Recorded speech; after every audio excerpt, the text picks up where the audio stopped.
on Bliss Street, hearing the sound of mortar fire and bullets whizzing. Running home with one of my roommates, going to the roof of a 2-story building that I lived in, nearly getting shot. The sound of a bullet a little too close to our ears made us run inside, and we didn't go out for days. Trying to dislodge Hezbollah telecommunications, trying to fire an airport security official, and trying to remove cameras near the airport that are deemed illegal brings in violence on the streets of Beirut, and it spreads into the mountains, and for 2 weeks over 100 Lebanese are killed. And the ugly, ugly, vicious side of Lebanon appearing, where suddenly you hear things like Druze and Shia battles in the Shuf, taking us back to the civil war.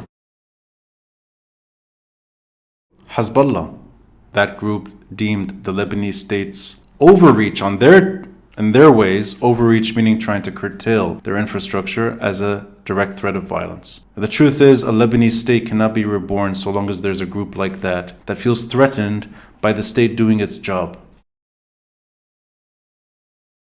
Everything happened. History moved very fast those 3 years. Rafiq Hariri's assassination, the March 14, 2005 protest, a string of political assassinations that kills the March 14 movement, killing politicians, killing thinkers, including Wissam Eid, who pays the ultimate price, providing data, cellular data, to the Special Tribunal for Lebanon. The July 2006 war, the end of that war, Security Council Resolution 1701, for the first time the Lebanese army heads south, post-Syria withdrawal. 2 months later, the October 2006 sit-in, and an attempt to delegitimize the Fuad Senura government with Hezbollah and Harakat Amal's withdrawal.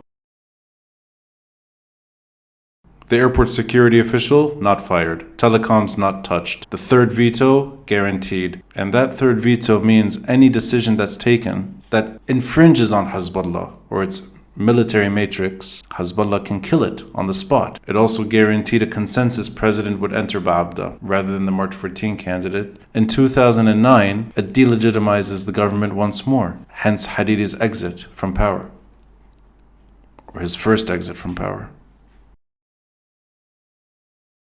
There's no longer a political game in Lebanon. There's a security game. And the only direct challenge to a security regime like Hezbollah's is unfortunately another security regime. Hezbollah has been freed of that. There's been no investigation into the port blast. You end up with 24 hours of Tariq Bitar trying to do his job, and the Tayuni events end that. That's the end. That's the victory from Doha. There's no Lebanese militia killing Lebanese militia. There's no sectarian war happening on its own. There's a sub-state security paradigm that fights for its survival and wins. Anytime there's fighting in Lebanon right now, it's Hezbollah preserving its interests. The last attempt at trying to solve that question, or answer that question, was pointing the finger not at Hezbollah but Iran, because you cannot curtail Hezbollah here in Lebanon. When you do that, you're met with violence, whether it's through political assassinations or street battles. The last person that tried to do that was my father. You get Iran out of Lebanon. Talking to Iran about Lebanon is far more valuable than talking to Hezbollah about Lebanon. Whatever Tehran wants for the moment, Tehran gets. And that's a very big price for this country, because we lost Lebanon as a result. It took 3 decades for Lebanese to untangle themselves from Assad's web. It's taken half that time to accept Iran's terms in Lebanon and pretend like we can have a normal state. And that includes too many up-and-coming Lebanese politicians that prefer to ignore that chapter of history by blaming Hezbollah's opponents more persuasively their way than blaming Hezbollah.